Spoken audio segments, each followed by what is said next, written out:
जय हिंद everyone, welcome back to Soldier Unplugged. हमने नंबर सिस्टम कंप्लीट कर लिया है, हमने एलसीएम एचसीएफ कंप्लीट कर लिया है और आज हम उन दोनों टॉपिक्स का रीकैप करने वाले हैं कि हमने इन दोनों टॉपिक्स में क्या क्या पढ़ा, क्या क्या इंपॉर्टेंट था और कितनी कितनी चीज़ें अभी हमें और रिवाइज करनी है एट द लास्ट मोमेंट। तो ये आपका अच्छा खासा लंबा लेक्चर होने वाला है for the all the recap which we have done in all the previous classes जितनी भी अभी तक हुई हैं। ओके, सो फर्स्ट टॉपिक मेरा स्टार्ट होगा, जो मेरा फर्स्ट क्लास का फर्स्ट टॉपिक था, नंबर सिस्टम की क्लासिफिकेशन या नंबर्स की क्लासिफिकेशन, विच वॉज कि हमारे पास ना बहुत सारे नंबर्स हैं। Okay, we have a lot of numbers, we want to classify them according to their type, कि वो किस टाइप के हैं, उनकी प्रॉपर्टीज क्या हैं, इसके बेसिस पर हम उनको क्लासिफाई करना चाहते हैं। And for that we made a table here. Okay, उसके लिए हमने क्या किया, हमने टेबल क्रिएट किया और उसमें हमने किया एक एक पॉइंट हमने लिखा है। Now we'll revise all these points. Okay, first आता है नंबर सिस्टम। सीधी बात है कि जितने भी नंबर्स हैं उनको हमने क्लासिफाई, सबसे पहले क्लासिफाई किया हमने रियल और इमेजनरी में।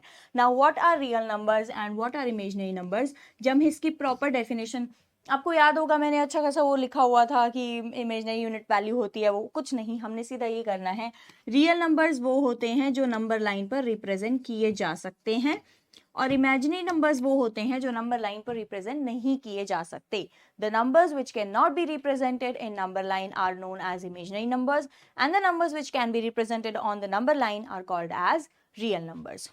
ओके, रियल नंबर्स को हम नंबर लाइन पे रिप्रेजेंट कर सकते हैं। इमेजिनरी नंबर्स के बारे में हमने क्या पढ़ा था, इमेजिनरी नंबर्स क्या होते हैं, इमेजिनरी नंबर्स में दो पार्ट आता है इसका, ए और बी, और इसकी रिप्रेजेंटेशन होती है ए प्लस आयोटा बी। इसमें ये जो ए और बी है ना, these are real numbers. Basically imaginary number is made up of real numbers, या फिर हम ये बोल सकते हैं all real numbers are imaginary numbers where its imaginary part is zero. ये समझ आया मैंने क्या बोला? नाउ मैं बोल रही हूँ 2, ये रियल नंबर है, जो भी नंबर आपके दिमाग में आ रहा है that number is real number. ठीक है, आप उसको पॉइंट कर सकते हो ना नंबर लाइन पे, तो वो एक रियल नंबर है। ठीक है, अब बात आती है 2, ये रियल नंबर है, we know it. Is it imaginary number? क्या ये इमेजिनरी नंबर भी है? बिल्कुल है। क्यों? ये एक ऐसा इमेजिनरी नंबर है जिसमें जो इमेजिनरी पार्ट है इसका वो है जीरो में। जीरो अगर यहाँ 1 है या कुछ भी नहीं है तो मैं इसको i इंटू जीरो भी तो लिख सकती हूँ, राइट? तो this all real numbers, now right this line, all real numbers are imaginary numbers.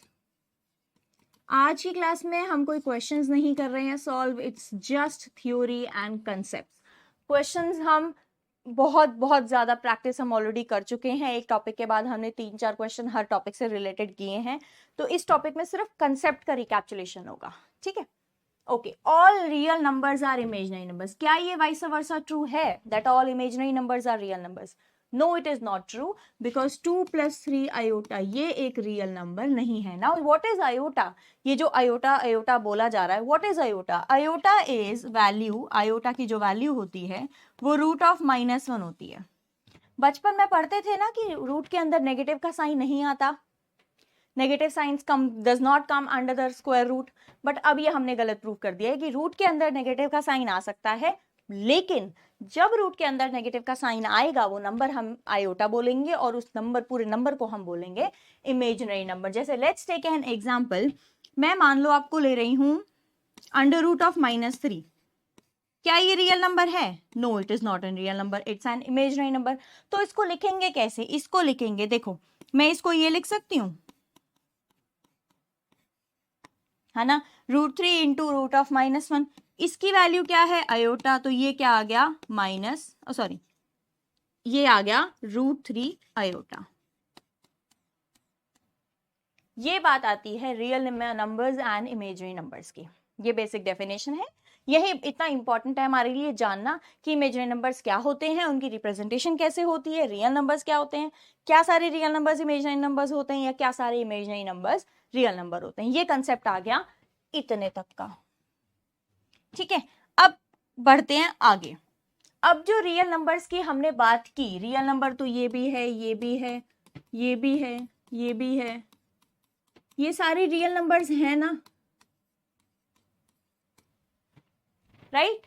ये सारे real numbers. Now what is the difference between these two numbers? Difference ये है कि कुछ नंबर्स इसमें से रैशनल हैं और कुछ नंबर्स इसमें से इरैशनल हैं. What is the definition of rational numbers? Rational numbers की डेफिनेशन होती है ऐसे नंबर्स जो p बाई क्यू फॉर्म में लिखे जा सकें. Is it the complete definition? No, it is not the complete definition. Those numbers which can be written in the form of p by q are called rational numbers if whenever q should not be equal to 0. q की value कभी भी 0 नहीं होनी चाहिए. q की value 0 हो गई तो वो इन्फिनिट चलेगा. हम इनफाइनाइट को कुछ भी कंसिडर नहीं कर रहे हैं. ठीक है.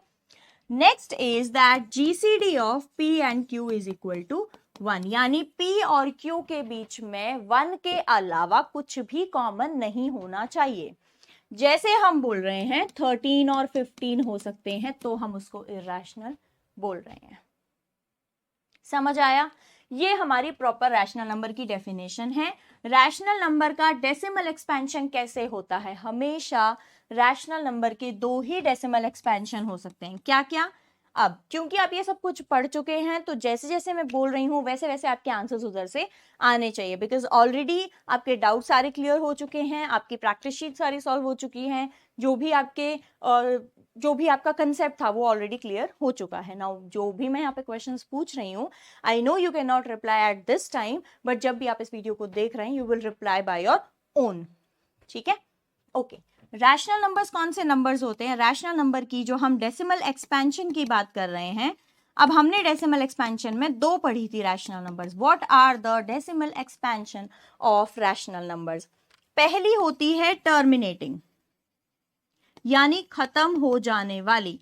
जैसे मैं अगर 20 को 5 से डिवाइड कर रही हूं, 5 4 20, 0. टर्मिनेटिंग है, खत्म हो गई, no issues. So this is rational number.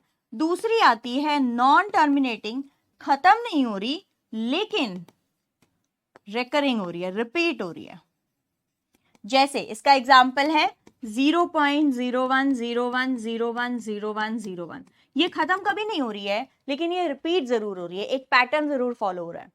तो रैशनल नंबर्स की 2 टाइप की डेसिमल एक्सपेंशन होती है. पहली होती है टर्मिनेटिंग, जो खत्म हो जाए, एंड दूसरी होती है नॉन टर्मिनेटिंग, खत्म ना हो लेकिन रिकरिंग हो जाए. सेम. अब इसमें देखो क्या चीजें बची, टर्मिनेटिंग हो गई, रिकरिंग हो गई. इनकी ऑपोजिट बिल्कुल आते हैं irrational numbers, non terminating and non recurring. इनकी डेसिमल एक्सपेंशन ये होती है. अब इसका एग्जाम्पल क्या है? इसका एग्जाम्पल है ये,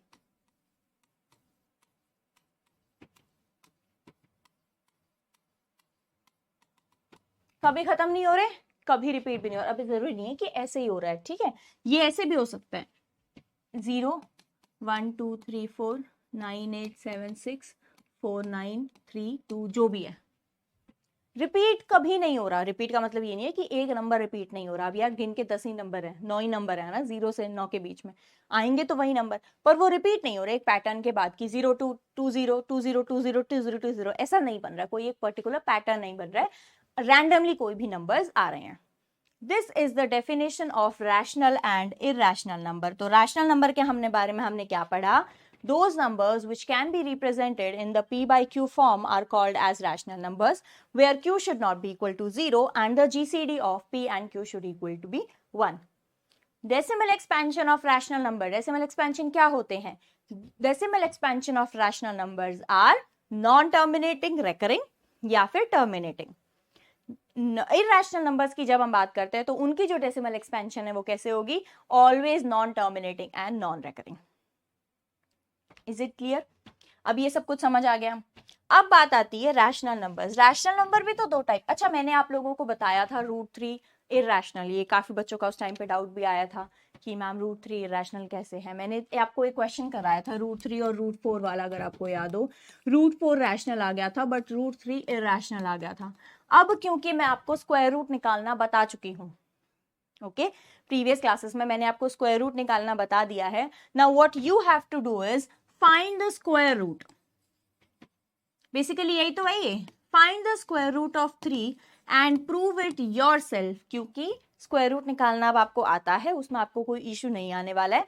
तो जब भी आप 3 का स्क्वायर रूट निकालेंगे ना, आपको समझ आएगा कि जो इसकी डेसिमल एक्सपेंशन है ना, वो non terminating and non recurring है. और जिस किसी नंबर की decimal expansion non terminating non recurring होती है, वो जो नंबर होता है वो नंबर क्या होता है? इरैशनल नंबर होता है। Is it clear now? Okay, next. अब बात आती है रैशनल नंबर। रैशनल नंबर कितने टाइप्स के हो सकते हैं? देखो, एक तो ये नंबर है, ये भी तो है, मैं इसको भी तो पॉइंट में लिख सकती हूँ। अब चाहे कुछ भी हो, ये नॉन टर्मिनेटिंग नॉन रेकरिंग ही बन रहा है, या फिर ऐसा लिख देती हूँ इसको थोड़ा सा इजी कर देते हैं कैलकुलेशन, ठीक है। ये भी रैशनल नंबर है, ये भी रैशनल नंबर है। What is the difference between these two rational numbers? Difference ये है कि अब इसका डिनोमिनेटर जो है वो 1 है, और जिस किसी नंबर का डिनोमिनेटर 1 होता है, that number is called as integers. समझ आया? जिस किसी नंबर का जिस किसी फ्रैक्शन का, जिस किसी रैशनल नंबर का डिनोमिनेटर 1 होगा, those rational numbers are known as integers. And जिस किसी का भी 1 के अलावा कुछ भी हो, 0 की तो हम बात ही नहीं कर रहे हैं, 0 वाला पहले ही डिस्कार्ड हो चुका है, क्योंकि जब हम रैशनल नंबर की डेफिनेशन ही बोल रहे हैं, वहां हमने ऑलरेडी बोल दिया है कि denominator should not be equal to 0। ठीक है, तो बचे क्या केसेस? 1 के आगे वाले सारे या फिर नेगेटिव वाले सारे। ठीक है, तो अगर इसका डिनोमिनेटर 1 आ जाता है तो ये इंटीजर है, डिनोमिनेटर 1 के अलावा कुछ भी आ जाता है, then the number is a fraction. ठीक है, ये फ्रैक्शन है जो बाद में डेसिमल बन जाता है। फ्रैक्शंस को ही तो डेसिमल में कन्वर्ट कर सकते हो, इसको थोड़ी ना डेसिमल में कन्वर्ट कर सकते हो। इसको आप लिख दोगे 1.3, आ गया टर्मिनेटिंग, रैशनल भी है वो पता चल गया। जो फ्रैक्शंस है उनको डेसिमल में या डेसिमल को फ्रैक्शंस में कन्वर्ट किया जा सकता है, बट जो फ्रैक्शन नहीं है, जिसका डिनोमिनेटर 1 है, उसको थोड़ी ना हम डेसिमल में कन्वर्ट कर सकते हैं। We can not convert a fraction with actually a integer because its denominator is 1. We cannot convert a integer into a decimal. अब आप बोलोगे कि 2 के पीछे तो हम 0 लगा देते हैं, इसकी कोई वैल्यू नहीं होती ना। ये तो हम कैलकुलेशन के लिए कई बार लगा लेते हैं कि एडिशन कर रहे हो, आपको एक तो दिया हुआ है 2 और एक दिया हुआ 1.414, ऐड करने के लिए आप इस पे 2 लगा देते हो, बट इसका कोई मतलब नहीं है ना, उसकी कोई वैल्यू नहीं है। लेकिन अगर यहां से मैंने ये 4 हटा दिए, 414 हटा दिए, तो इसकी वैल्यू पूरी खत्म हो गई। Okay okay, next thing is कि हम अब बात कर चुके हैं रैशनल इरैशनल फ्रैक्शन की बात कर चुके हैं। अब बात ये आती है कि इंटीजर्स क्या होते हैं? ऐसे नंबर जिनका डिनोमिनेटर 1 है। अब इंटीजर्स कितने टाइप के होते हैं उनके बारे में हम बात करने वाले हैं। What are the types of integers we are talking about. उससे पहले मैं एक टॉपिक भूल गई हूं, और वो है नंबर लाइन। ऐसा कुछ है नहीं जो आप लोगों को इसमें बताना है नंबर लाइन में, बट स्टिल ये होता है 0, राइट? आपको पता है यहां से सारे जाएंगे प्लस इंफिनिटी की तरफ, और यहां से सारे जाएंगे माइनस इंफिनिटी की तरफ। This is the concept of number line. अब आपको जो भी पॉइंट है, जैसे मैं बात कर रही हूँ इंटीजर्स की, देखो अगर फ्रैक्शन में बात आ रही है ना, जैसे 1.3 है, तो आपका हमेशा यहाँ कहीं बीच में आ जाएगा, है ना। 1.5 यहाँ होगा, 1.3 मान लो यहाँ कहीं हो गया। अगर मैं इंटीजर की बात कर रही हूँ, तो इंटीजर में अभी माइनस नहीं लेते हैं, इंटीजर में मान लो 3 है यहाँ पे, ठीक है, तो ये 3 चला जाएगा प्रॉपर इसकी एक पॉइंट पर। नया कुछ नहीं था और ऐसा कुछ अलग से था नहीं, बट स्टिल आई थॉट कि एक बार रिवाइज करवा देना चाहिए। अब बात आती है इंटीजर्स की। इंटीजर 3 टाइप के नहीं, 5 टाइप के होते हैं। ठीक है, ब्रॉडली इंटीजर्स 3 टाइप के होते हैं, 0, पॉजिटिव, नेगेटिव। अभी जो नंबर लाइन बताई, नंबर लाइन की राइट साइड जो होंगे, 0 की राइट साइड जो होंगे वो पॉजिटिव इंटीजर्स, 0 की लेफ्ट साइड जो होंगे वो negative integers. Now there are 2 more types that are non-positive integers and the second one is non-negative integers. As the name is suggesting, non-negative यानी जो नेगेटिव ना हो, नॉन पॉजिटिव यानी जो पॉजिटिव ना हो। अब नॉन नेगेटिव में कौन से नंबर्स आते हैं जो नेगेटिव नहीं होने चाहिए, यानी पॉजिटिव प्लस 0, इस पूरे को हम बोलते हैं नॉन नेगेटिव इंटीजर्स। समझ आया? ठीक है, इस पूरे को हम बोलते हैं नॉन नेगेटिव। अगर 0 के साथ नेगेटिव वाले कंबाइन हो जाएं तो इसको हम बोलते हैं non positive. Is it clear? हम बोल रहे हैं नॉन पॉजिटिव इंटीजर्स की जब हम बात कर रहे हैं, नॉन पॉजिटिव जो पॉजिटिव नहीं है, 0 और नेगेटिव वाले, ये सारे इंक्लूड हो गए आगे इसमें, क्योंकि मुझे पॉजिटिव वाले नहीं चाहिए तो हम 0 को उसमें इंक्लूड कर रहे हैं। ठीक है, 0 with negative is called as non-positive and 0 with positive is called as non-negative. Is it clear? जो भी डाउट्स आ रहे हैं, वैसे तो अब ये सब कुछ रिकैप ही है, इसमें कुछ नई बात नहीं है, जो भी डाउट्स आ रहे हैं उसको 2-3 बार पहले खुद सॉल्व करो, खुद देखो कि क्या चल रहा है, उसके बाद लिखो, ठीक है? खुद से अपने डाउट सॉल्व करना सीखो। ऑफ कोर्स सी बात है, अगर नहीं हो रहे हैं तो I am always there for you guys कि हाँ हेल्प कर रही हूं मैं आप लोगों की, लेकिन उससे पहले आप खुद ट्राई करो कि आप उन क्वेश्चंस को खुद से सॉल्व कर सको। ओके, नाउ इंटीजर्स में हमने बात कर ली, अब बात आती है पॉजिटिव नंबर्स में। जब हम बात कर रहे हैं या फिर इंटीजर्स की जब हम बात कर रहे हैं, इंटीजर्स के बारे में हम फिर एक 2-3 चीजें और बोल रहे हैं, क्या या पॉइंट्स और बोल रहे हैं, whole numbers and natural numbers. इसके बारे में तो मुझे नहीं लगता आप में से किसी को भी डाउट होगा, everyone must know about it. Whole numbers क्या होते हैं और नेचुरल नंबर्स क्या होते हैं? पता है आपके क्वेश्चन कैसे आएंगे? All whole numbers are natural numbers, all natural numbers are whole numbers. True और फॉल्स बता दो कि क्या ये स्टेटमेंट सही है, which of this is following is correct and all. तो क्या सारे होल नंबर्स नेचुरल नंबर होते हैं? अब उससे पहले डेफिनेशन पर आते हैं कि होल नंबर और नेचुरल नंबर हैं क्या। नेचुरल नंबर्स वो नंबर होते हैं जो 1 से शुरू होते हैं। अब देखो बात, नेगेटिव वाले नहीं आते हैं यहाँ पे। ये जो क्लासिफिकेशन है होल नंबर और नेचुरल नंबर की, this is the classification of positive integers, ठीक है? Natural numbers are never negative, whole numbers are never negative. Whole number शुरू होते हैं 0 से अप टू 1 2 3 इंफिनिटी, और नेचुरल नंबर शुरू होते हैं 1 से अप टू इंफिनिटी। यानी मैं ये बोल सकती हूं कि सारे होल नंबर्स जो हैं, उल्टा सारे नेचुरल नंबर्स जो हैं वो होल नंबर्स के होते हैं। मतलब सारे नेचुरल नंबर्स, क्योंकि 1 2 3 यहां है, ये 0 से शुरू हो रहा है, तो ये जितने भी नेचुरल नंबर्स हैं ये सारे होल नंबर्स में आ रहे हैं ना। तो द स्टेटमेंट जो ट्रू है that is all natural numbers are whole numbers, but all whole numbers are not natural numbers, ठीक है? उसके बाद आता है ये जो बेसिक सी डेफिनेशन अब आ रही है, इवन की होल नंबर्स भी हो सकते हैं, this will also be there, okay? क्योंकि ये दोनों ही कैटेगरीज हैं, सिर्फ नेचुरल नंबर्स की कैटेगरीज नहीं है ये।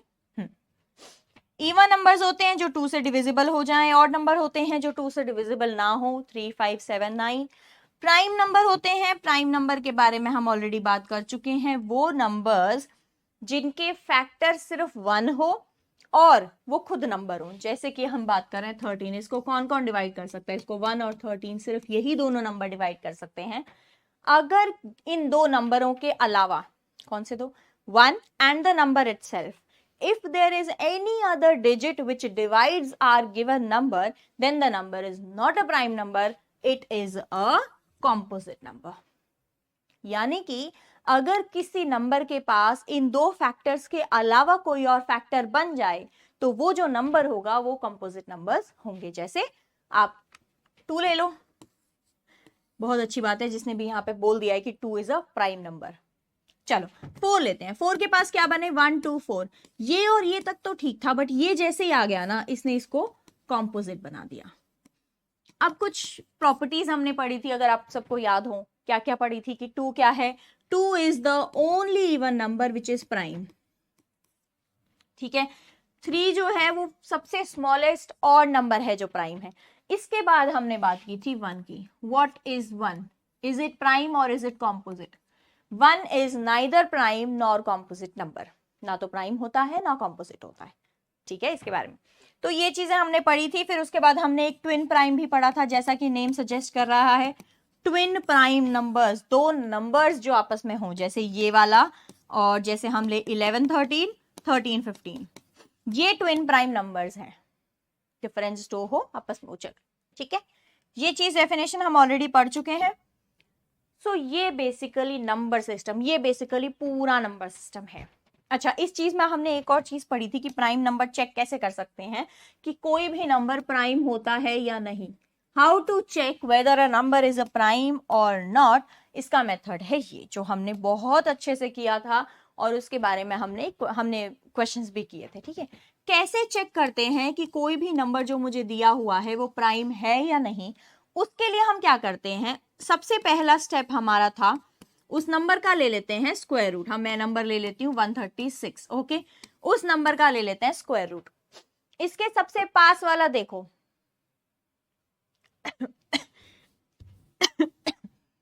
1 168 नंबर ले लेते हैं, ठीक है। हाँ, अब देखो इससे जो नेक्स्ट स्क्वायर रूट है, अब देखो 168 किसका, ये इससे जो नेक्स्ट बिल्कुल इमीडिएट नेक्स्ट कौन सा परफेक्ट स्क्वायर नंबर है 169, वो किसका होता है 13 का स्क्वायर होता है। यानी कि अब आपको ये देखना है कि 13 से छोटे सारे प्राइम नंबर्स, 13 से छोटे जितने भी प्राइम नंबर्स हैं, आई वॉज राइटिंग 1 ऑल्सो, 2 3 5 7 11, इन सब में से किसी भी एक से अगर ये नंबर डिवाइड हो गया then this number is not a prime number. Step समझ आया? I am repeating it. मान लो मेरे पास नंबर 168 है, उसने बोला है चेक वेदर 168 इज प्राइम और नॉट, तो मैंने क्या लिया, उससे इमीडिएट नेक्स्ट वाला जो परफेक्ट स्क्वायर नंबर है वो लिया। मुझे पता है कि 14 13 का स्क्वायर 169 होता है, तो मैंने वो लिखा 169 यानी 13 से छोटे जितने भी प्राइम नंबर हैं उन सब को मैंने उन सब से मैंने इस नंबर को डिवाइड किया। अगर वो नंबर किसी भी एक से डिवाइड हो गया, 168 2 से डिवाइड होगा 100% क्योंकि इवन है, अगर वो 2 से डिवाइड हो गया तो number is not a prime number, यानी ये जो 168 है ये प्राइम नंबर नहीं है। सीधी बात है, 2 तो इसको डिवाइड कर रहा है, इन दोनों के अलावा एक 2 तो मुझे मिल ही गया, 2 के अलावा मुझे 8 भी मिल गया, मुझे 4 भी मिल गया, तो ये प्राइम नंबर नहीं है। ठीक है, तो ये एक तरीका है कि मैं कैसे चेक कर सकती हूं कि प्राइम नंबर है या नहीं है। फैक्टर्स के बारे में हमने ये पढ़ा था, फैक्टर्स क्या होते हैं, set of numbers which completely divide या which exactly divides my given number. ऐसा एक सेट, पूरे नंबर्स का एक ऐसा सेट जो मेरे गिवन नंबर को पूरा का पूरा डिवाइड करता है। हमेशा एग्जाम्पल मैंने 12 ही लिया है, यानी 1 2 3 4 6 12, ये सारा जो सेट है, this all set is called as factors of 12। मैं 4 को 12 का फैक्टर तब बोलूंगी जब 4 जो है वो 12 को एग्जैक्टली डिविजिबल करता है। अब एग्जैक्टली डिविजिबल वाले में बात आती है कि डिविजिबल का एग्जैक्टली का मतलब क्या है, उसके लिए हम पॉइंट पर आते हैं, डिवीजन एल्गोरिथम पर। डिवीजन एल्गोरिथम क्या था हमारे पास, डिवीजन एल्गोरिथम में हमने ये पढ़ा था, क्या क्या चीजें पढ़ी थी, हमने पढ़ा था capital D, small d, q and r. ठीक है, इसमें आर जो था वो हमारा रिमाइंडर था जब भी हम डिवाइड कर रहे हैं किसी भी चीज को। ठीक है, डी जो था हमारा डिविडेंड था कि किस नंबर को हम डिवाइड कर रहे हैं, डिवाइजर किस नंबर से हम डिवाइड कर रहे हैं, एंड क्वेश्चन जो डिवाइड करने पर ऊपर आता है उसको हम क्वोशंट बोलते हैं। डिवीजन एल्गोरिथम में यही 4 टर्म्स इंपॉर्टेंट हैं। क्या टर्म्स हैं, पहली तो है dividend, divisor, quotient and remainder. Dividend होता है जिसको डिवाइड किया जाता है, the number which is being divided is called as dividend, the number which divides the dividend is called as divisor. Quotient और रिमाइंडर में आपको कोई डाउट नहीं है। तो डिवीजन एल्गोरिथम बेसिकली होता है capital D is equals to small d into q plus are.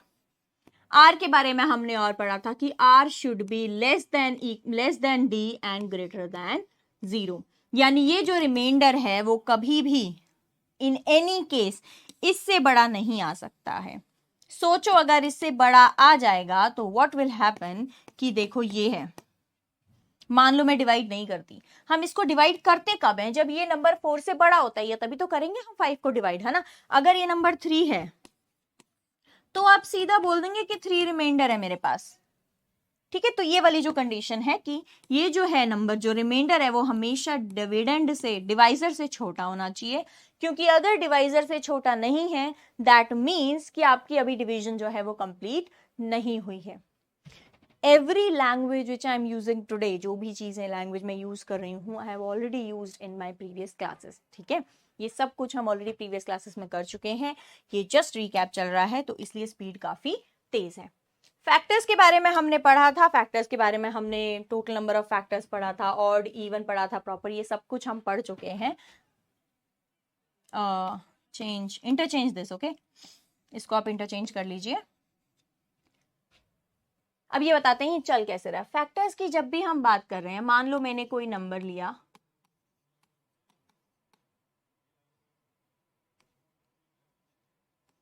ठीक है, ये नंबर लिया मैंने, मुझे उसने बोला है कि टोटल नंबर ऑफ फैक्टर्स कितने होंगे। टोटल नंबर ऑफ फैक्टर्स की जब हम बात कर रहे हैं तो टोटल नंबर ऑफ फैक्टर्स क्या होता है, ये होता है, देखो 2 टू द पावर, अब देखो क्योंकि कोई नंबर है ये, ठीक है, मल्टीप्लाई करके फर्स्ट की बात है, ये फाइनली कोई नंबर ही बनेगा, 2 to the power 3, 3 to the power 4, 5, या जैसे देखो ये बन गया 8, ये बन गया 25, ये 81, ये जो भी बन गया, ठीक है 81, हाँ, तो ये बेसिकली मल्टीप्लाई करके एक नंबर ही बना रहा है, ठीक है। अब हम बोल क्या रहे हैं कि उसके फैक्टर्स क्या होंगे, अगर किसी नंबर के ये फैक्टर्स हैं तो बेटा अगर 2 टू द पावर 3 फैक्टर है, 2 टू द पावर 1 भी होगा, 2 टू द पावर 2 भी होगा, ये बात तो हम पढ़ चुके हैं। अगर कोई नंबर 16 से डिवाइड हो रहा है तो वो 8 से भी डिवाइड होगा, वो 2 से भी डिवाइड होगा, उल्टा नहीं बोल सकते हैं हम, ओके। अगर कोई नंबर 2 से डिवाइड हो रहा है जरूरी नहीं है वो 8 से भी डिवाइड हो रहा है, ठीक है, बट ये है कि अगर बड़े वाले नंबर से कोई डिवाइड हो रहे हैं तो छोटे वाले नंबर से डिवाइड हो जाएंगे हमेशा, ठीक है। टोटल नंबर ऑफ फैक्टर्स की जब हम बात करते हैं तो यहाँ क्या आया, 2 टू द पावर 0 भी फैक्टर होगा, इसको थोड़ा सा छोटा लिख दें, आई गेस यहाँ जगह कम बचेगी, आई वुड अच्छा यहीं रख देते हैं, चलो 2 टू द पावर 0 फैक्टर होगा, 2 टू द पावर 1 होगा, 2 टू द पावर 2 भी हो गया और 2 टू द पावर 3 भी हो गया। Similarly for 3, 0, 1, 2, 3, 4, 5 to the power 0, 5 to the power 1, 5 to the power 2, ये बनेंगे सारे फैक्टर्स। अब एक बात सोचो, किसी नंबर, कोई एक नंबर है वो 2 से भी डिवाइड हो रहा है और वो 3 से भी डिवाइड हो रहे हैं, वो नंबर तो 6 से भी डिवाइड होगा, right, that is the rule. अब तुम कोई भी नंबर ले लो, 12 ले लो भैया, ये 2 से भी डिवाइड होता है, ये 6 से भी डिवाइड होता है, या सॉरी 2 से भी डिवाइड होता है, 3 से भी डिवाइड होता है, ये नंबर कंप्लीटली 6 से भी तो डिवाइड होता है। वही चीज हम यहाँ पे बोल रहे हैं कि कोई नंबर अगर 2 से डिवाइड है और 3 टू द पावर स्क्वायर से डिवाइड है तो इनके मल्टीप्लाई से भी तो डिवाइड होगा, इनके मल्टीप्लाई से भी, इसके तो 1 ही हो गए, इनके मल्टीप्लाई से भी डिवाइड होगा। यानी कि ये जो फैक्टर्स हैं ना टोटल में, ये फैक्टर्स यही हैं क्या, कि ये सारे तो इंडिविजुअली फैक्टर्स हैं ही, प्लस इनका जब आपस में मल्टीप्लाई कर दोगे ये भी फैक्टर्स बनेंगे। तो उसके लिए क्या किया, अब देखो ये कितने बन गए, 1, 2, 3, 4 बन गए, ठीक है, ये तो बन गए 4, 1, 2, 3, 4, 5, ये बन गए 5 और ये बन गए 3। अब क्योंकि ये अभी भी कंटिन्यूएशन में प्रोसेस चल रहा है, अभी मेरा फाइनल आंसर नहीं निकला है, और जब भी फाइनल आंसर नहीं निकलता है, ये हम परम्यूटेशन एंड कॉम्बिनेशन में इसको बहुत अच्छे से पढ़ेंगे, तो यहाँ इनके बीच में साइन आ जाएगा मल्टीप्लाई का, 5 4 20, 23 60, बेसिक आंसर आ गया मेरा 60 इस मेथड से, ठीक है। अब आते हैं फॉर्मूला पे। मैंने 1000 बार बोला है, मैंने हर बार बोला है कि फॉर्मूले रटने कभी नहीं होते हैं, फॉर्मूलाज को समझना होता है। ये जो फॉर्मूले आपको इतने बड़े बड़े दिख रहे हैं ना, इनको कुछ करने की जरूरत नहीं है, जो भी आपके फैक्टर्स आएंगे ज्यादा बड़े तो वैसे भी नहीं देगा, ठीक है, 10 12 14 तक जाने वाली पावर वो वैसे भी नहीं देगा, देगा वो 3 4 तक पावर, और इतने आप ऑलरेडी कर सकते हैं। अब आप करना क्या है बेसिक, अब जाओ उस फॉर्मूले पे, देखो पी क्या है, इधर फैक्टर्स की रिप्रेजेंटेशन कैसे की जाती है, ऐसे की जाती है, n equal to a to the power p, b to the power q, c to the power n, so on. अब इसमें जो a b c है वो प्राइम नंबर्स हैं और p q r जो है वो कॉम्पोजिट नंबर्स, कुछ भी हो सकते हैं, that doesn't matter for us. तो जैसे मैंने यहां लिखा, ये मैंने ना सारे प्राइम नंबर ही लिखे हैं, इफ यू रिकॉल या इफ यू रिमेंबर कि ये सारे प्राइम नंबर्स हैं। जब भी किसी नंबर को आपको तोड़ना है, whenever you want to break any number, you break it by using prime factorization method। अब उसका क्या मतलब है, we will discuss it, but prime factorization का मेथड बेसिक सा इतना ही है कि प्राइम नंबर्स से एक एक करके डिवाइड करते रहो, फैक्टराइजेशन करना है, उसको तोड़ना है, but by using prime numbers, okay. तो ये बात आई यहाँ पे। अब वापस आते हैं हमारे कॉन्सेप्ट पे जो हमारा चल रहा था कि ये चीज, अब देखो इससे आंसर क्या आ रहा है, p + 1 क्या है 4, p ये है, q ये है, 4 + 1 क्या है 5, एंड 2 + 1 3 क्या है, सेम आंसर आ गया। तो क्या आप ये फॉर्मूला रटने से अच्छा ये तरीका इस्तेमाल करना ज्यादा नहीं चाहोगे? इतना क्यों याद करोगे आप लोग, है ना, क्यों याद करने की जरूरत क्यों है हम लोगों को, ये चीज दिमाग में है, well and good, very good, but कितनी देर तक वो आपके दिमाग में रहेगी, दैट मैटर्स ना। चलो, तो ये तरीका समझ आया। अब अगर आपके नंबर ऑफ फैक्टर्स निकल गए तो और फैक्टर्स के लिए आप क्या करेंगे, इनकी तो जरूरत ही नहीं है ऑड में अब, और 1 ऑलरेडी इधर काउंट हो चुका है, तो पी के लिए कोई लेना देना ही नहीं है। 1 2 3 4 5 6, यानी 1 2 3 4, 4 यहां हो गए, 1 2 3 यहां हो गए, मल्टीप्लाई कर दो, आंसर p + 1 5, ये 1 2 3 4 5 5, सॉरी 4 नहीं 5, 5 यहां हो गए और 2 + 1 3, आंसर 5 × 3। अब बताओ कुछ भी था इसमें difficult? Similarly for even factors, अब इवन फैक्टर्स में 1 अगर आ गया, आपसे एक बात सोचो, इवन फैक्टर्स की जब हम बात करते हैं, ये थोड़ा सा क्लियर कर देते हैं, थोड़ा सा बोल के सारा ही कर दिया मैम ने, ऐसा बोलोगे? वापस चले जाओ,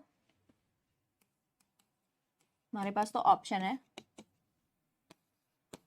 back back back back, 10 seconds back, 30 seconds back. अब हम बात करें ऑड की, ठीक है? ऑड वाले में क्या है, देखो ये मल्टीप्लाई हुए आपस में तो ये कभी भी इवन नहीं देंगे, ये मल्टीप्लाई हो तो क्या ये कभी इवन देंगे? नेवर। यानी इस वाले में ये वाली जो पावर है ये हमेशा, ये कभी भी नहीं आएगी जब इवन होंगे, क्योंकि देखो भैया 1 अगर ऑड से मल्टीप्लाई हो रहा है तो the answer will be 1 only, ठीक है? ये अगर 1 मल्टीप्लाई हो रहा है तो आंसर हमेशा 1 ही होगा। Is it clear? ओके। इसके बाद बात आती है, तो ये वाला मल्टीप्लाई हो गया इवन, ये वाला हो गया इवन, ये वाला हो गया इवन, ये सारे मल्टीप्लाई होके इवन ही देंगे, तो ये बची हैं 2, ये 1 2 3 4 5, और ये बची हमारे पास 3, 5 2 10 और 30 आंसर आ गया। और यहाँ अगर आप पावर्स फॉर्मूले से जाओगे तो पी कितनी है, पी कितनी थी? 2, यही था ना, 2 पावर की बात कर रही हूं मैं, 2, ठीक है, उसकी 2 बन गई, 4 + 1 5, 2 + 1 3, हेंस फॉर्मूला। अब प्रॉपर फैक्टर्स क्या होते हैं? प्रॉपर फैक्टर्स होते हैं, what are the proper factors? Proper factors are the factors excluding 1 and the number itself. वो प्रॉपर है कि यार 1 तो और जो नंबर है वो तो खुद के हमेशा ही होंगे ना, है ना? तो 1 और वो उस नंबर के खुद के अलावा जो भी उसके फैक्टर्स बनते हैं, उन नंबर्स को, उन फैक्टर्स को हम क्या बोलते हैं? प्रॉपर फैक्टर्स बोलते हैं। कि मतलब हमेशा टोटल नंबर ऑफ फैक्टर्स में से हम 2 सब्ट्रैक्ट कर देंगे। अच्छा एक बात और, अगर मुझे टोटल फैक्टर्स पता है, इवन फैक्टर्स पता है, तो मैं ऑड निकाल सकती हूँ? सीधी बात है, फैक्टर्स या तो इवन होंगे या ऑड होंगे। अगर मैंने इवन निकाल दिया तो मुझे ऑड मिल जाएंगे, ऑड निकाल दिया तो मुझे इवन मिल जाएंगे, एज सिंपल एज दैट। अब बात आती है sum of factors. Sum of factors की भी सेम यही बात है भैया, जैसे हमने नंबर ऑफ फैक्टर्स की प्रॉपर्टी अभी की है ना, कि देखो ये भी फैक्टर है, ये भी फैक्टर, इसको काटा, ये फैक्टर है अभी, ठीक है, ये सारे फैक्टर्स हैं, ये सारे भी फैक्टर्स हैं और ये सारे आपस में भी फैक्टर्स हैं, ठीक है? मुझे सम करना है, एक तो मैं इनका इंडिविजुअल सम कर दूं, 2 to the power 0 + 2 to the power 1 + 2 to the power 2, ठीक है? फिर इन सबका फैक्टर्स का कर दूं और फिर 5 वाला कर दूं, और अभी प्रोसेस चल रहा है इसलिए ये बीच में क्या हो जाएंगे? मल्टीप्लाई। आंसर मैच करके देखना, सबका सेम होगा। अब जैसे आपने ऑड फैक्टर्स के लिए क्या किया, 2 वाले सारे हटा दिए, यहां भी 2 वाले सारे हटा दो, ऑड में 2 वाले सारे हटा दो, ठीक है? इनको ऑपोजिट कर लेना, इंटरचेंज दिस प्लीज, इसको यहां से करो ऑड और इसको यहां से करो इवन, ठीक है? Okay, then is product of all factors. ये फॉर्मूला याद कर लीजिए, ज्यादा कुछ इशू है नहीं इसमें। जब आप सारे फैक्टर्स का प्रोडक्ट करेंगे, वो टोटल नंबर का, जो भी पूरा नंबर है, अब आप टोटल फैक्टर को कर रहे हो, सोचो आप, एक वो है, ठीक है, फर्स्ट और जो नंबर इटसेल्फ है वो मल्टीप्लाई करके बनाएगा, देन ये मल्टीप्लाई करके बनाएंगे, तो बेसिकली हाफ ही तो हो रहे हैं, वो बन तो ऐसे ही रहे। 16 कैसे बन रहा है? 8 × 2 बन रहा है, 4 × 4 बन रहा है, ऐसे ही तो बन रहा है ना, तो ये सारे एक ही बन जाएंगे। तो बेसिकली ये आ गया number raise to the power number of factors by 2, number of factors जो है वो डिवाइड हो जाएंगे। इसके बाद आता है डिविजिबिलिटी रूल। डिविजिबिलिटी रूल से हम ये बात कर चुके हैं, क्या बात कर चुके हैं हमने अभी, क्या किया था? डिविजिबिलिटी एल्गोरिथम किया था हमने अभी, डिवीजन एल्गोरिथम, है ना, वही चीज से रिलेटेड है।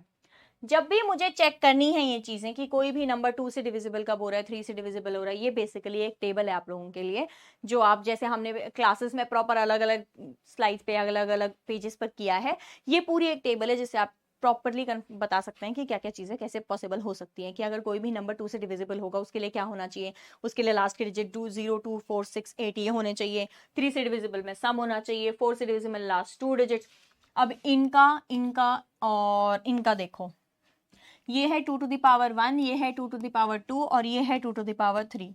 जब 1 है तो लास्ट डिजिट होने चाहिए, ठीक है? बेसिकली इसको मैं ये भी तो बोल सकती हूँ ना, लास्ट डिजिट डिविजिबल बाय 2, ये भी बोल सकती हूँ मैं इसको, है ना? अब देखो 2 स्क्वायर है ना, यानी स्क्वायर 2 बन रहा है, तो लास्ट 2 डिजिट्स डिविजिबल बाय 4, 3 है तो last 3 digits divisible by 8। Pattern समझ आया? अब ऐसे 3 का देख लो, 3 है। 9 का क्या होगा? Last 2 digits divisible by 9।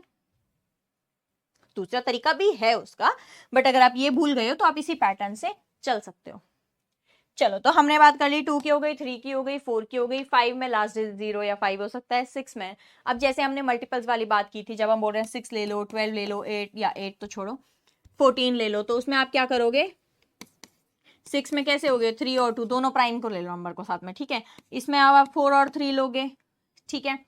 इसमें आप 7 और 2 ले लोगे। वो चीज कोशिश करो कि जितने अलग अलग जो हो यूज कर सके, जैसे 4 का भी अलग पता है, 3 का भी अलग पता है, तो आप इसका निकालो, इसका निकालो और बीच में एंड लगा दो। और नहीं लगाना, अगर और लगाए तो या तो 3 से डिविजिबल हो या 2 से डिविजिबल हो, बट हमें तो 6 चाहिए ना, और 6 के फैक्टर्स 3 और 2 होते हैं, तो वो 3 और 2 दोनों से डिविजिबल होना चाहिए, ठीक है। तो ये बात आ गई 6 की। 7 वाला अच्छा है, इंपॉर्टेंट है actually.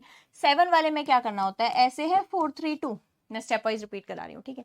Multiply last digit bye 2, मैंने कर दिया, 2 से 4 आ गया, and subtract from remaining number. अब अगर 2 हट गया, या यहां लिख देते हैं 4 3 2, अगर 2 हट गया तो लास्ट नंबर क्या बचा? 4। अब इसको करो सब्ट्रैक्ट, ठीक है।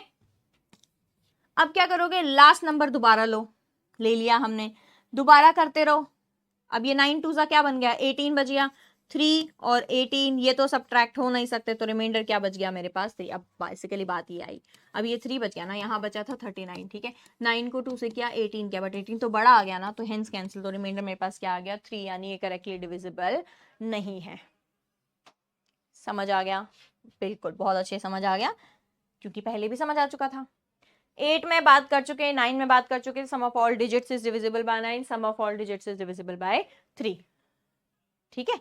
ओके, उसके बाद बात आती है 11 वाली। 11 वाली बात हम क्या बोल रहे हैं? A number is divisible by 11 if the sum of difference between odd minus even. यहाँ ना ये साइन का मैटर नहीं करता, ठीक है, कि साइन पॉजिटिव आ रहा है नेगेटिव आ रहा है। अगर जो यहाँ नंबर आ रहा है वो नंबर डिविजिबल बाय 11 है, तो फिर वो पूरा का पूरा नंबर डिविजिबल बाय 11 है, अदरवाइज पूरा का पूरा नंबर ही डिविजिबल नहीं है, ठीक है।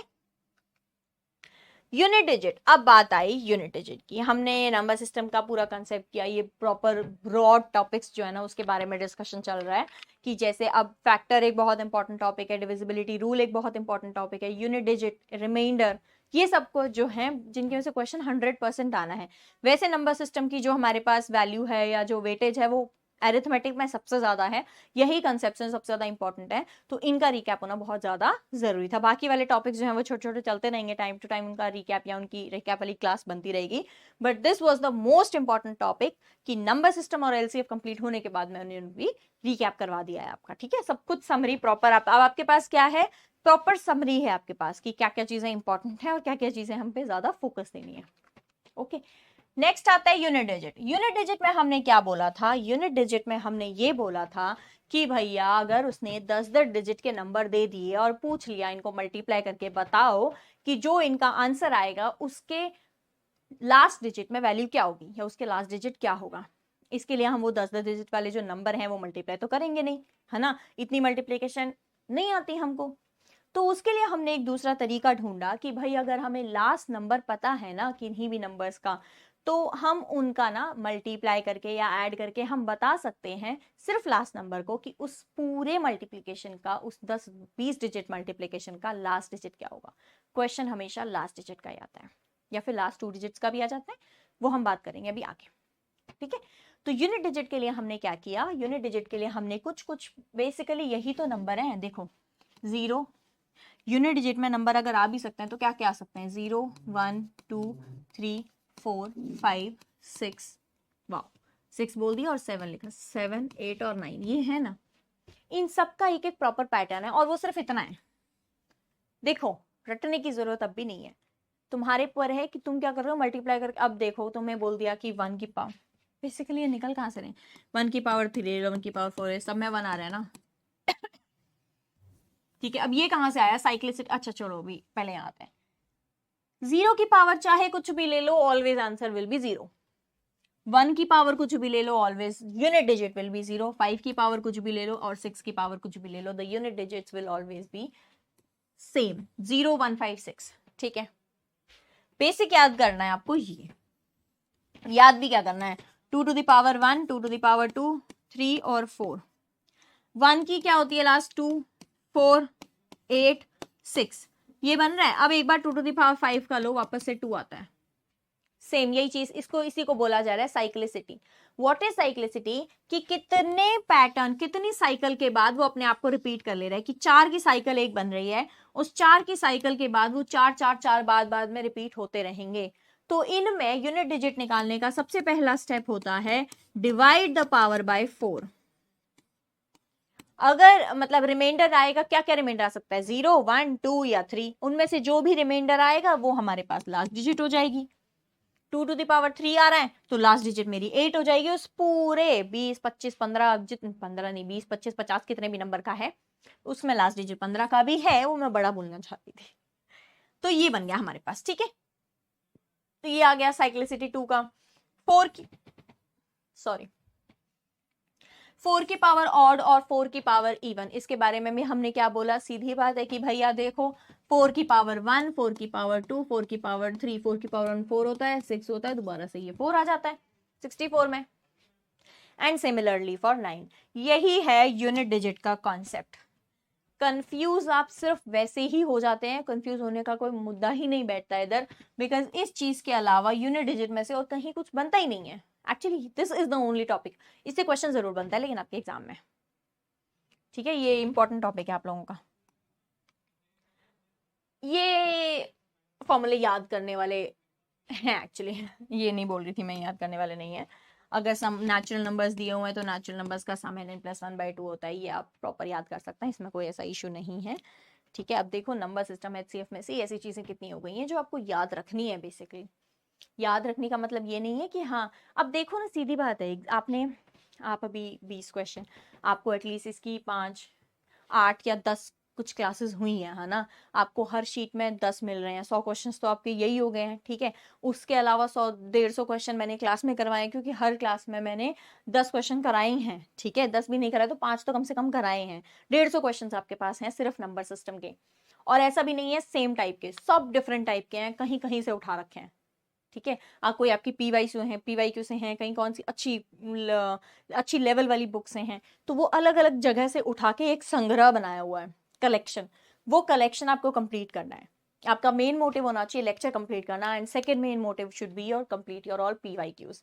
लेक्चर नोट्स हो गए, वो एक पॉइंट में आ गए. दूसरी पॉइंट है आपके सारे पीवाईक्यू क्लियर करना. ठीक है, अब आप जैसे ही आपका नंबर सिस्टम कंप्लीट होता है, जो भी आपको ब्रेक मिलता है, आप उस ब्रेक में सबसे पहले नंबर सिस्टम, LCM, HCF के इन सब के जो है PYQs क्वेश्चंस खुद से सॉल्व करेंगे, and you will ask in the query box. Okay, ये चीज आ गई. नेक्स्ट आती है हमारे पास, नेक्स्ट टॉपिक है हमारे पास फैक्टोरियल. फैक्टोरियल मैंने बहुत अच्छे से समझाया था, और जैसा मुझे आपके डाउट सेशन में पता भी चला है, काफी अच्छे से आपको समझ भी आया है. The first thing is 0 factorial is 1. इसको तो चाहे मतलब अपने दिमाग में ऐसा बैठा लो. अब बात आती है फैक्टोरियल होता क्या है.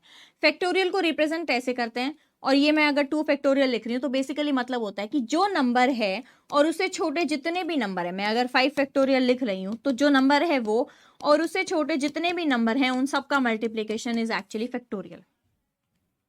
ये होती है फैक्टोरियल की डेफिनेशन. ठीक है, बस इतना ही है इसमें कि भाई हाँ, अब फैक्टोरियल का काम क्या था. 1 फैक्टोरियल 1 होता है, 2 फैक्टोरियल 1 इंटू 2 यानी 2 होता है, 3 फैक्टोरियल यानी 3 इंटू 2 इंटू 1 होता है, 4 फैक्टोरियल यानी 4 इंटू 3 इंटू 2 इंटू 1 होता है. ठीक है, ये हो गया 6, ये हो गया 24. और 5 फैक्टोरियल जैसे ही आ गया लास्ट डिजिट 0 आ जाएगा. क्यों आ जाएगा लास्ट डिजिट 0, बताओ. सुनो, 5 इंटू 2 0 आता है 10. अब मैं उस 0 को किसी भी लास्ट डिजिट से मल्टीप्लाई कर लूं, आंसर तो 0 ही आएगा. आपके याद करने की चीज ये है कि फैक्टोरियल में, पावर फैक्टोरियल में दिया, कुछ भी फैक्टोरियल में दिया, अगर वो 4 फैक्टोरियल से ज्यादा बड़ा आ गया ना, तो always the unit digit will be 1. अगर वो फैक्टोरियल 0, यूनिट डिजिट फिर हमेशा 0 आएगी.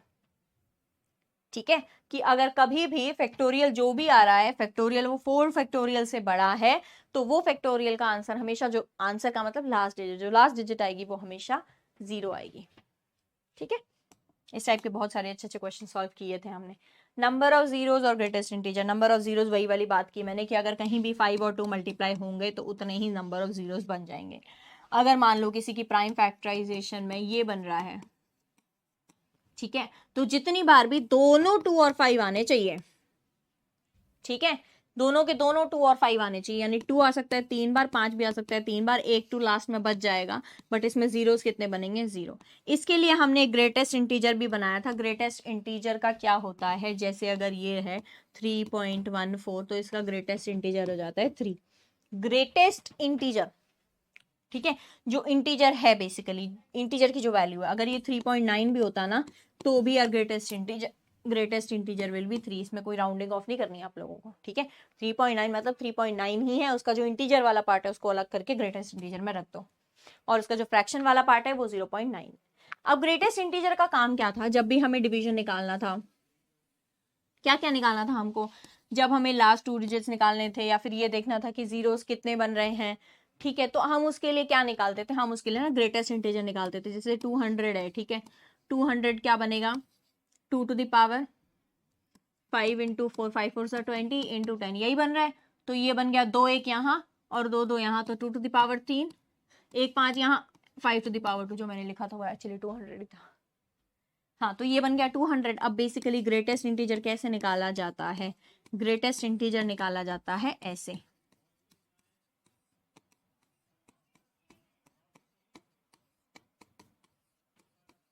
अब ये कब तक किया जाएगा, ये तब तक किया जाएगा जब तक कि यहाँ 0 ना बन जाए। ना हाउ डू यू नो कि ये 0 कब बनेगा, बताती हूँ कैसे बनेगा। देखो ये तो बन गया, ठीक है, 2 पावर 200 कर दिया आपने, ठीक है, 4 कर दिया, 50 कर दिया आपने। ये जैसे कम होता जा रहा है, कहीं पे आएगा ना जब ये मान लो 200 बाय एक तो 64 बनेगा, 64 के बाद 128 बनेगा, 128 के बाद 256 कुछ बन जाएगा, ठीक है, वो नंबर तो इससे बड़ा हो गया ना, तो जब मैं डिवाइड करूंगी तो आंसर 0 पॉइंट समथिंग आ गया, तो वो बन जाएगा 0। 200 की बजाय मैं लेती हूँ 100, सॉरी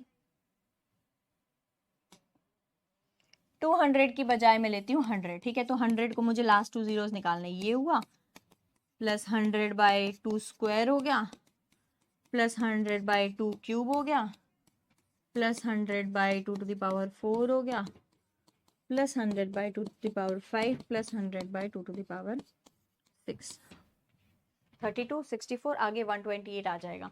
ये वाला जो नंबर आ जाएगा ना, ये आ गया 128, 100 डिवाइड बाय 128, और जब भी इससे डिवाइड हो रहा है तो इसका क्या बनेगा, 0 पॉइंट समथिंग बन जाएगा, उसका ग्रेटेस्ट इंटीजर। अगर एक बार 0 बनना शुरू हो गया तो बाकी के आगे वाले भी सारे के सारे क्या बन जाएंगे, 0 ही बनते रहेंगे, क्योंकि नीचे वाला नंबर इंक्रीज होता जा रहा है ना, ऊपर वाला नंबर कांस्टेंट है। ये मेरे पास आंसर आ जाएगा। अब देखो जब मुझे 10 जीरोस देखने हैं ना, जीरोस 100 फैक्टोरियल, जब मुझे जीरोस देखने हैं ना, तो जीरोस देखने के लिए मैं क्या करूंगी, 2 के देख लिए कितनी पावर आ रही है, 6 तक आ गई। अब ऐसे ही 5 की देखो, लास्ट 2 जीरोस पता चल जाएंगे। 100 फैक्टोरियल सॉल्व तो करूंगी नहीं मैं, ठीक है। उसके बाद आता है remainder. Remainder is a very important topic for you all guys, बहुत ज्यादा इंपॉर्टेंट टॉपिक है हमारे लिए रिमाइंडर। ये इंपॉर्टेंट टॉपिक इसलिए है ना, रिमाइंडर इंपॉर्टेंट इसलिए है क्योंकि ये रिमाइंडर है, ये बहुत इंपॉर्टेंट टॉपिक है हमारे लिए, इसलिए ठीक है, हमारे एग्जाम के लिए।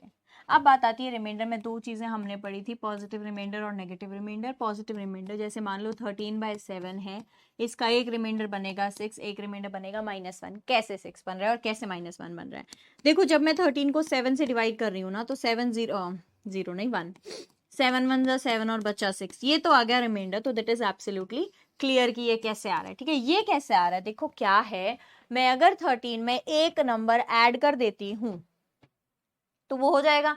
वो जो नंबर ऐड करना है ना, तो क्या करो, जो नंबर दिया हुआ है माइनस जो भी इमीडिएट आगे बनने वाला है, जैसे 14 है, अगर यहाँ पे 20 होता तो 21 बनने वाला होता, वो वाली चीज, तो हम क्या करेंगे उसमें माइनस कर दो, द आंसर इज 1। अब देखो ये काम कहाँ आ रहा है, क्यों कर रहे हैं हम पॉजिटिव और नेगेटिव। देखो नेगेटिव रिमाइंडर का कोई भी सिग्निफिकेंस नहीं है रियल लाइफ में, ठीक है, negative remainder is nothing. But कई बार क्या होता है जब हम क्वेश्चन सॉल्व कर रहे होते हैं ना, 23 इंटू 41/3 से कर रहे हैं, ठीक है, बाय 3 से कर रहे हैं। हाँ देखो, एक बात तो ये आ गई कि भाई इसको या तो 3 लिख लो या फिर 3 लिखोगे ना, 24 2, या तो इसको 2 लिख लो रिमाइंडर, या फिर इसको क्या लिखोगे 42, इसको भी 2 लिख लो, 2 इंटू 4 कर लो, ठीक है। दूसरा तरीका ये है कि इसको भी -1 कर लो, क्योंकि इससे अगला 24 जो होगा वो डिविजिबल होगा, इससे अगला 42 जो होगा वो भी इससे डिविजिबल हो गया, तो आंसर -1 यानी 1 आ गया इधर। अब आप सीधी बात है रिमाइंडर आप क्या बोलोगे, 3 + 1 आंसर इज 1 - 3 आंसर इज 2, सीधी बात। जो भी आप यहाँ है 3 - 1 + 1, सॉरी क्योंकि प्लस आ रहा है ना, उसको ऐड कर दोगे the answer will be 4। Remainder यहाँ भी तो 4 आ रहा था, लेकिन 4 रिमाइंडर नहीं आ सकता, डिवाइड करो answer will be 1। Reminder can never be greater than, और it can be equal, never be greater than the divisor. यहाँ 4 आ रहा था मेरा गलती से, तो 4 आने के लिए, गलती से नहीं, सॉल्यूशन इज करेक्ट, आंसर 4 आएगा, लेकिन क्योंकि 4 इज ग्रेटर देन 3 तो मुझे उसको दोबारा डिवाइड करना पड़ेगा, और 4 को जब मैं 3 से डिवाइड करूंगी तो मेरा रिमाइंडर बचेगा 1। और ये जो 4 है ना, ये काफी छोटा नंबर है, इसमें बहुत अच्छे खासे बड़े नंबर आ सकते हैं। ये कुछ केसेस हमने प्रॉपर डिस्कस किए हैं। n चेंजेस टू 2n तो रिमाइंडर सेम रहता है, यानी कभी भी अगर आप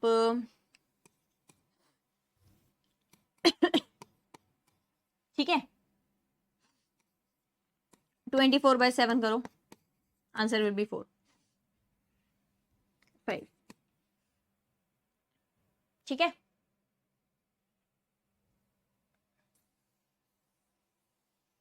इट्स एन एग्जाम्पल गलत है। n changes to 2n remainder same, कभी भी मैं n/7 या n/5 कुछ भी कर रही हूं ना, 5 ले लिया मैंने, मान लो मैंने 24/24, इतना बड़ा नंबर क्यों ले रही हूँ मैं, 4/5 ले लिया मैंने, ठीक है, और फिर मैं क्या कर रही हूँ 8/5 ले रही हूँ, ठीक है, फिर मैं अगेन क्या कर रही हूँ 16/5। ये क्या होता है ना, जब भी ऐसा होता है कि मैं अगर n को चेंज कर रही हूँ, या मैं अगर डिविडेंड को चेंज कर रही हूँ, सॉरी डिविडेंड को जब भी मैं चेंज कर रही हूँ तो मेरा रिमाइंडर हमेशा सेम रहता है। लेकिन अगर मैं डिवाइजर को डबल कर रही हूँ, नीचे जो डिवाइजर मेरा आ रहा है उसको मैंने यहाँ डबल कर रही हूँ, बात क्या हुई हमारी कि भैया n/D और 2n/D, इसमें क्या होगा, रिमाइंडर सेम होगा, लेकिन n/D और n/2 के D में रिमाइंडर सेम नहीं होगा। You can check it with any examples. समझ आ रही है? और ये ऑलरेडी हम क्लास में भी कर चुके हैं, इसमें हमने प्रॉपर एक एक एग्जांपल लेके हमने इन सबको सॉल्व किया है, और एक एक क्वेश्चन किया, अच्छे खासे अमाउंट ऑफ क्वेश्चन हमने इसके सॉल्व किए हैं, ठीक है। अब बात आती है divisor is a factor reminder same. बात ये है कि अगर आप क्या कर रहे हो, अगर आप देखो डिवाइजर फैक्टर, अगर आप एक, तो मैं कर रही हूं 18 को 16 से डिवाइड, ठीक है, और फिर मैं कर रही हूं 18 को 2 से भी डिवाइड, 18 को इसके फैक्टर्स निकाल रही हूँ मैं 8 से भी डिवाइड, ये मैं करती जा रही हूँ ना, तो मेरा जो रिमाइंडर आएगा वो हमेशा सेम ही आएगा।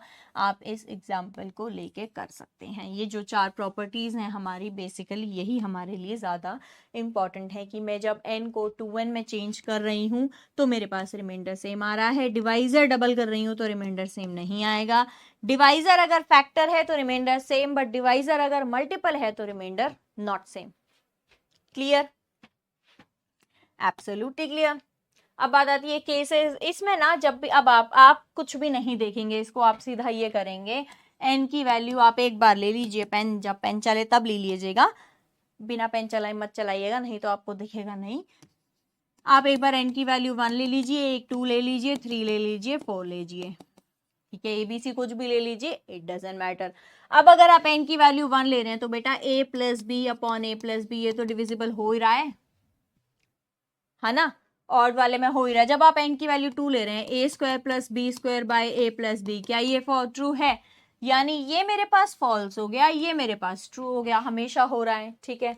अब बात आती है माइनस में, देख लेते हैं, a - b upon a - b हो रहा है, ये बिल्कुल हो रहा है, A square minus B square upon A minus B. Actually ये भी हो रहा है, क्यों हो रहा है, ये बन गया ए plus B into A minus B upon A minus B, और ए माइनस बी क्या हो गए, कैंसिल, यानी ये भी एग्जैक्टली डिविजिबल हो गए। इसको करने से अच्छा आप क्या करेंगे, इसका जनरल फॉर्मूला बना लेंगे कि भैया n1 2 कुछ भी हो रहा है, बना लेंगे नहीं, जब आपको क्वेश्चन मिलेगा कि ये सॉल्व हो रहा है या नहीं, आप n की अलग अलग वैल्यूज पुट करेंगे। That completely depends on you कि what value do you want for the n, कि आप n की क्या वैल्यू लेना चाह रहे हैं। जो भी आप लेना चाहेंगे वो आप यहाँ पुट कर सकते हैं n की।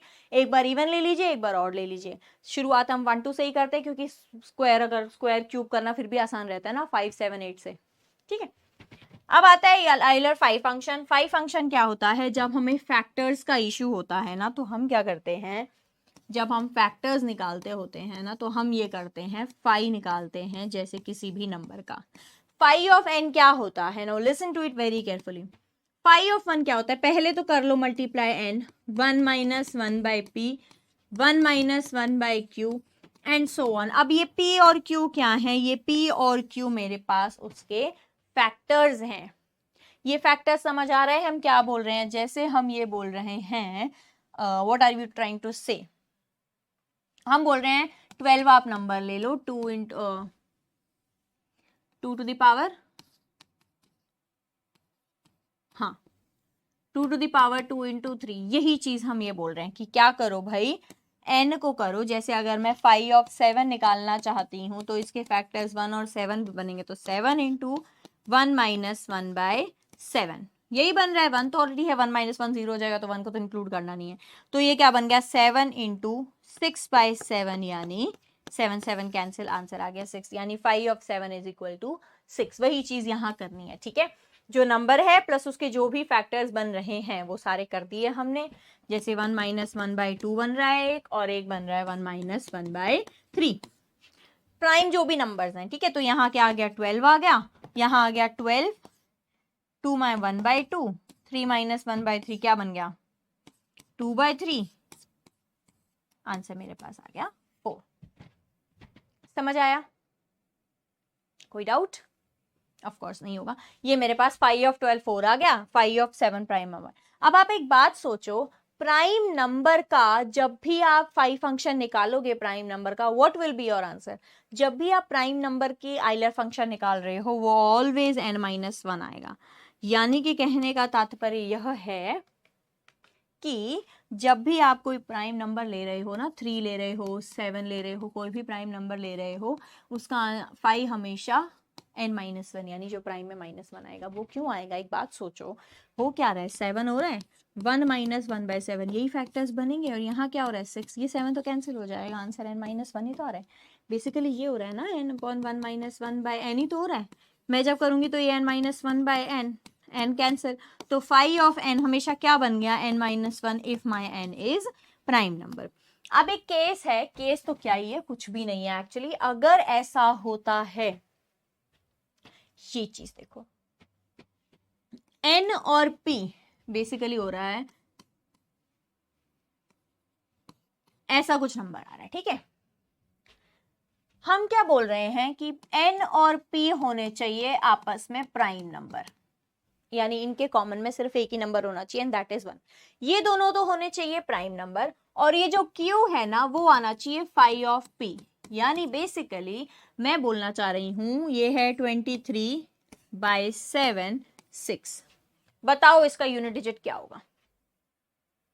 ठीक है, बताओ क्या, अगर मैं इसको डिवाइड करूंगी तो, अगर इसको मैं डिवाइड करूंगी तो रिमाइंडर क्या होगा, ये बताओ। वो कैसे बताया जाएगा? देखो, ये और ये 23 और 7 प्राइम नंबर है आपस में, बिल्कुल प्राइम नंबर है, प्राइम नंबर है। और 5 ऑफ 7 क्या होता है, 5 7 अभी हमने 2 बार प्रूव कर दिया 6 होता है, ये इसके इक्वल है, तो always the remainder will be 1। Hence इसको ना बहुत नाम दे देते हैं, कौशी, आइलर, कुछ नाम देने की जरूरत नहीं है, बस याद रखना, समझना है कि क्या हो रहा है। इन दोनों को को प्राइम है, और ये वाला जो है ये इसका 5 फंक्शन होगा, तो my reminder will always be equal to 1। अब बात आती है रैशनलाइजिंग। रैशनलाइजिंग का कंसेप्ट सिंपल सा इतना है कि अगर डिनोमिनेटर में कभी भी रूट का फंक्शन आ रहा है, कभी भी इरैशनल आ रहा है, अगर डिनोमिनेटर में कभी भी इरैशनल नंबर आ रहा है, then we rationalise the function. Now what do mean by rationalise? एक तो मैं कर रही हूं इसको रैशनलाइज, और एक मैं कर रही हूं इसको नहीं, इसको रैशनलाइज।